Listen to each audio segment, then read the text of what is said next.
Welcome back, episode 6. This has been an absolute flog. I've pretty much done the remainder of the Crow Cams. So if I look tired, I am. But, you know, wow, we've seen a lot here and we've learnt a lot. And the big thing is that we've learned, you know, sometimes bigger is not always better. Well, it's pretty much mostly the case when it comes to camshafts, I believe anyway. But, you know, the old girl's had an absolute flogging.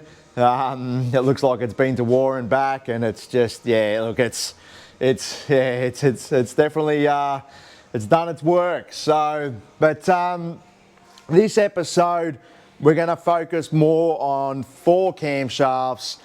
And these are the, you know, sort of like your mid 220 range into your 230s, 240s, etc. And, you know, they're all up around that sort of 600 sort of thou lift. And, you know, around 112s, 113s, 114 and so on the lobe seps. So, you know, this is quite surprising, this one. So I was a bit shocked with one cam in particular and quite surprised with others. And as you can see here, so this is all the graphs. So starting from the top, we've got the baseline, which is 295, 536, as you know, if you've been following along. And if you haven't, yeah, go back to our previous videos. But you can see here the Crow 1212, which is a 229, 233, 611, 612, 112 lobe sep. They made 368 kilowatts, 587 Newton meters of torque. And then you come back to the Crow 1777. This is a bit of a standout camshaft, this one. So that's a 226, 236. And this 226, 236 is a very common number that you see get thrown around, and it's been around for as long as I can remember. So, but, you know, 600 there on the list, so 607, 617, 113, 369 kilowatts, 587 Newton meters. But then you come back to these two Crows here. So a 1287 has been a very popular cam within my stable. And that's a 227, 244, 607, 610, 114. That went 369 kilowatts, 581 Newton meters of torque. Surprisingly, this one here, which is the 1038, that's a 229, 244, 629 on the inlet for the lift and 616 on the exhaust, 114 lobe, 373 kilowatts, 583 Newton meters of torque. Now that one sort of surprised me because this has been the cam that I've pushed quite a lot over the years. And this one never really sort of got on my radar, or it just wasn't there. I just didn't really think about it.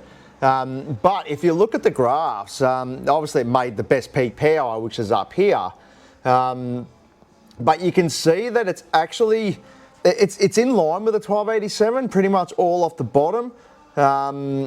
It sort of falls off a little bit in the middle here, but it's not much. But once it gets into the top end at around 5800, it just top ends the 1287 just that little bit. And, you know, like it's not much, but when you look at the camshaft, like it is a slightly bigger camshaft, but then if you come back to the idle vacuum, which is interesting, the idle vacuum for the 1038 is 63 kPa, but the 1286 is also 63 kPa. So, now, it's a slightly bigger camshaft. It's still got the same mannerism as far as like on the brake goes with the brake booster. And I have used the 1287 in an LS3 with the standard converter, and it actually does work reasonably good. You can get away with it, but I reckon this 1038 will work on a standard converter. Just, you know what I mean? It will just work, but because it's got the same engine vacuum as the 87, but it will top end the 87. So now if you're just looking for that little bit more refinement, it's just a slightly refined version of the 1287, because that's been around for a long time. So the 1038 is, I'm going to say it's more of a version 2 of the 1287, it's slightly revised. And for the better, you know, it does actually make more power in the top, doesn't lose anything in the bottom. It's quite similar all the way.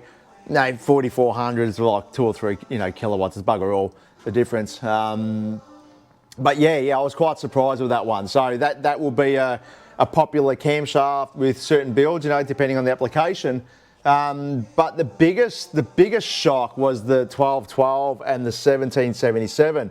We did this camshaft in a customer's car a few months ago, and I never ever thought about this cam. He supplied it. He supplied everything from another parts company. I think it was Tough Car Parts, and you know, they supplied it. We fitted it in there, and I was actually quite surprised at how well it worked. It worked well, and it was good on the Standout converter.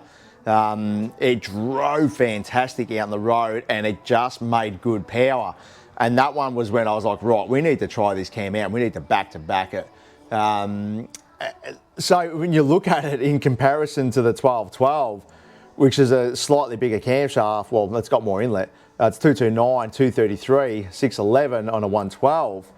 I thought that was going to be the better camshaft, because we've sort of in the part we used to use the 1249, and this is a slightly sort of up-spec version of that. But yeah, I was shocked with the 1777. Like the 1777 actually is, so it's the 1212 and the 1777 are pretty much identical up to around 4400 revs. But once it hits 4400, once you hit sort of 4600, you can see the pink line, it just starts to make that little bit more power than the 1212, and it holds it. And then once you get into the top, it sort of holds it and sort of just rolls off ever so slightly in the top at around sort of 6500 sort of revs, where the 1212 has already switched off at around 6600 and sort of plummets off. Obviously the two bigger camshafts do top end it in the top. It's only natural that's going to happen. But if you look at the power under the curve, and if you look at it back as an average power, the 1777, in my opinion, is probably the better camshaft. When we're talking about street cars here, we're not talking about race cars, track cars, drag cars, etc. We're talking about street cars. You guys are going to put your family in the cars, you're going to go for a cruise, you're going to drive to the shopping centre, you're going to do all that sort of family stuff. It's your daily or it's your weekender, but you know, it's still got to have a mannerism where you can drive the car. And I guess what we're looking for is a camshaft that has the best average power, it doesn't stink, it makes power off the bottom, it makes power in the top. It's just an all-round tick. So I guess the big thing is that the 1777 has got the best average power out of all of these camshafts. You know, I think it really is the pick of the bunch. Not discrediting the 1287, it's a really good cam, and it works well with the blower. So, you know, it has its place in the market depending on what it is. But if you were to ask me, out of all four of these cams, what would I recommend? I think the 1777 is a sure bet. I think it will work well with the blower. I think I know it works awesome, you know, aspirated. You know, how will it respond with a set of heads? I don't know. But I guess the big thing is that power under the curve, it really does tick all the boxes. And you know, the best part about it is that it does work with a stock converter. So that is a bonus for you, the customer. It's money you don't have to spend. But if you put a converter in, it is going to excite this camshaft. It's going to get it on, and it's going to boogie right off the bottom. Like, it will be a better camshaft to drive with the converter, like they all are. But some people just can't afford to put a converter in at this point. It's expensive to do a camshaft and an exhaust, all that in one hit. So something's got to give. And yeah, look, I just think it's probably the best one to go for. So if you're sitting on the fence, you're not sure, or you've been tossing and turning over the 1212, 1777, etc., I think the 1777 is a goer. I think go for it.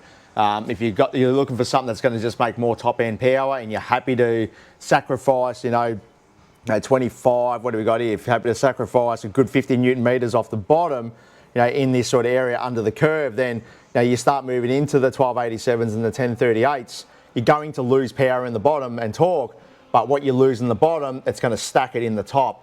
And I guess that's where it is. As you start getting into the bigger camshafts, you're going to take power and torque off the bottom, and you're going to stick it on the top. So you're just shifting the curve, and you've got to ask yourself, do you want to spend all your time at 6,500 revs in a street car? It's not going to happen.